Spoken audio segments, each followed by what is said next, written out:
Guys, what we're doing is building, as if you can't tell, compost bin here, and we're going to do the layering method. We got some hay that we gathered up yesterday that you've probably seen in another video, and some of it went to the chickens, some of it went in the raised beds, and now some of it's going to go in here as a way to build the layering method. I want to put some browns, some greens, and some dirt, and just kind of keep layering. You want some carbon and dirt and everything layered up. You don't want it all too much in one. You want it layers so that it can kind of break down. I'm going to be drilling some holes in the front, and in this side over here it doesn't have any holes on this pallet, and I'm going to be drilling some holes to allow airflow. You want good airflow in your mulch, that way the activation, everything can work as it's supposed to, and it can breathe and it can break down. But I'm hoping to build this thing completely full over the next few months, and then allow it to break down, and then by next year when we go to plant again, I'll have a whole compost bed here ready to put into raised beds and start building that soil up even better in there. So we're going to do a lot of different things, a lot of different ways, but this is one of them that's really going to help us. So we're getting started with our layering.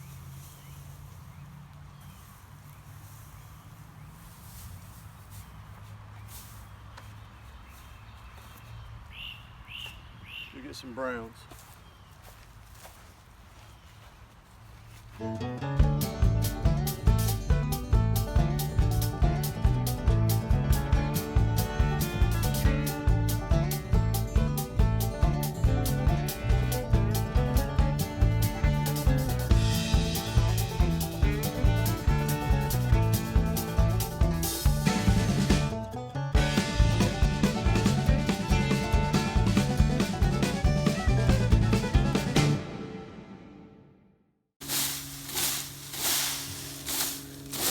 The reason I came right here, guys, and starting here,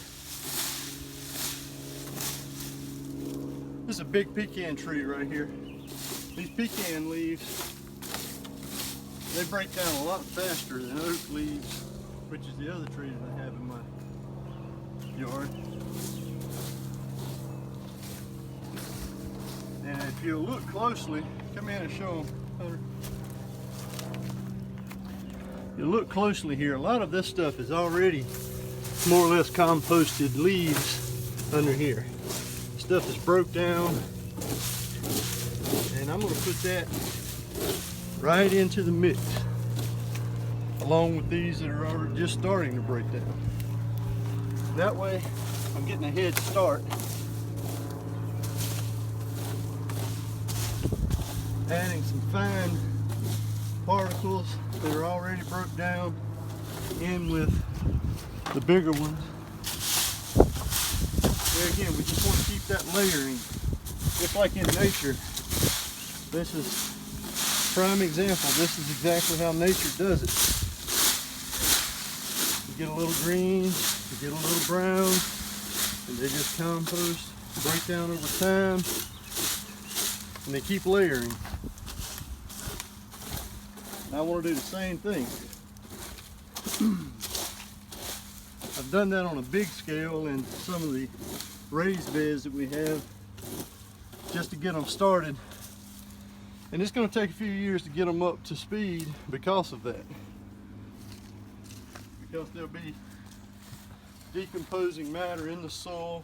It'll be pulling at the nitrogen,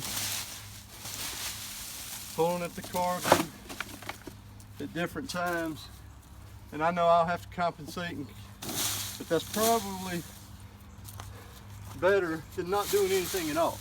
That's the way I see it. People get so hung up on not having the exact ratio that they need that they end up just doing nothing, and I'm a firm believer in doing something's better than doing nothing. Do the best you can and keep working at it till you get it right. And that's really the way these raised beds are going to be this year. They're not the best. I know they're not the best soil this year. But in years to come, I'll keep working and they'll get better and better.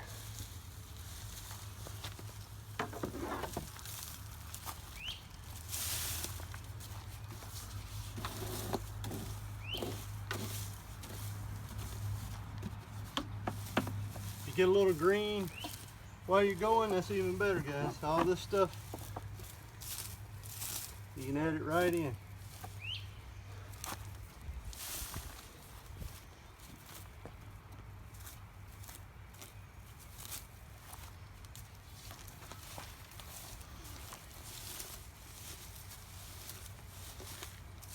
I mean, this right here is perfect.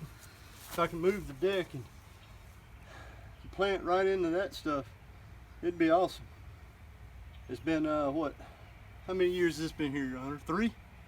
2 or 3? 2? Two. Maybe this is the 3rd year coming? Yeah, the 3rd year this year. So 2.5 years of composting under here.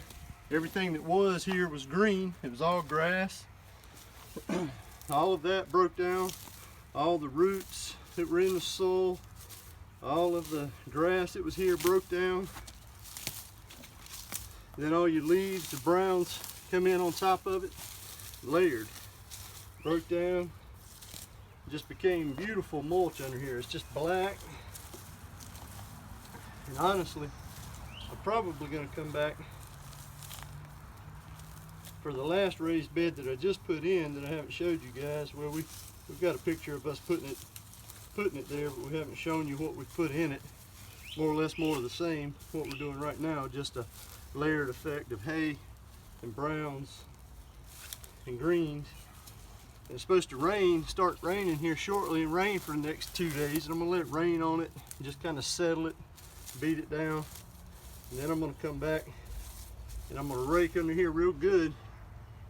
And I'm gonna get a lot of this fertile, good soil that's under here. It's mulched. I mean, that's beautiful right there, guys. I mean, that's good stuff. And that's what I'm gonna add to the top of it to plant into. And we haven't decided exactly what we're gonna plant there, but we'll figure it out. We may put some, it's the right time now, we may put some climbing pole beans or something like that in.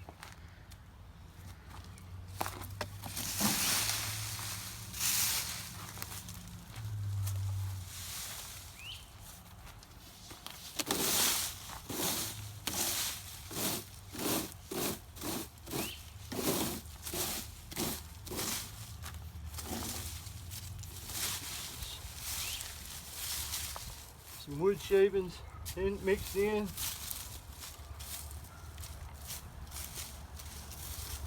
I cut some limbs out of the tree here the other day.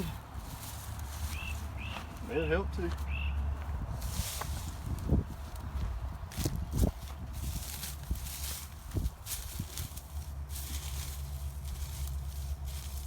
I hope the compost pile will get hot enough to kill any viable seed that's in the soil. I'm not worrying about what I put in there right now. I don't really worry about the seed that's going in. I'm hoping it gets hot enough to kill it. But even if it doesn't, I plan on mulching my beds. I believe in covering the soil, not letting it sit bare and open like a conventional garden. I don't want to hoe the soil and break the soil and keep it open because I'm losing nutrients. Every day the sun's shining on it, I'm losing nutrients. Now, I don't want to lose nutrients, so I believe in covering it. So even if there are a few seeds in there that I'm putting in that don't die in the composting process, I'm going to go back and cover them anyway. I'm going to mulch and make sure that the bed is covered in such a way that if there are any seeds, weed seeds that is, that they won't have a chance to survive. I'm going to smother them.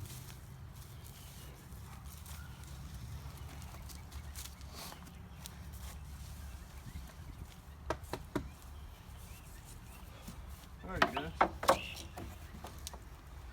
don't mind putting some woody stuff in there too. Some people don't like putting heavy woody items in, but they don't bother me. All right, you can cut it.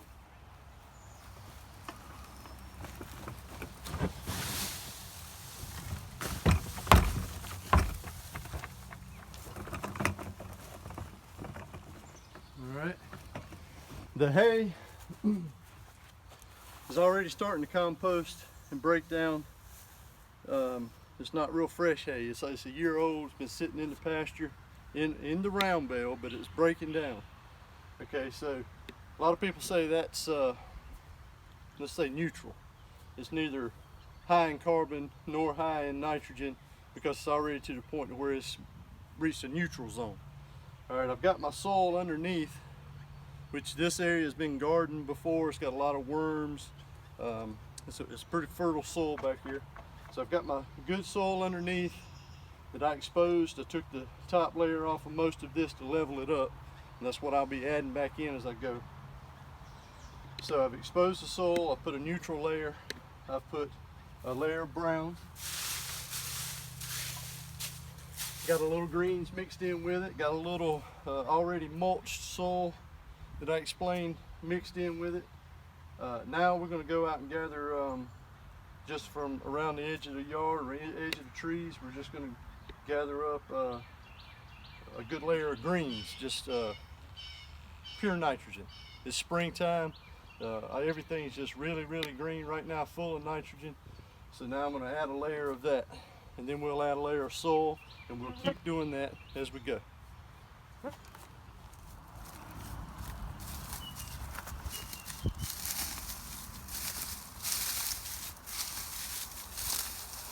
We're saving a good bit more of this actually around the yard, around the trees.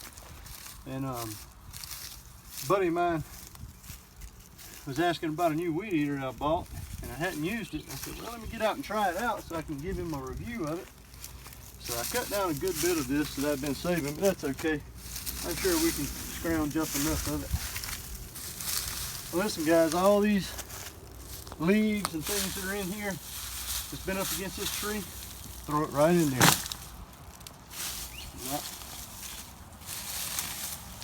It's already breaking down. These are oak leaves. They're already breaking down. Some of them are fresh, but a lot of these are old. We'll throw them right in.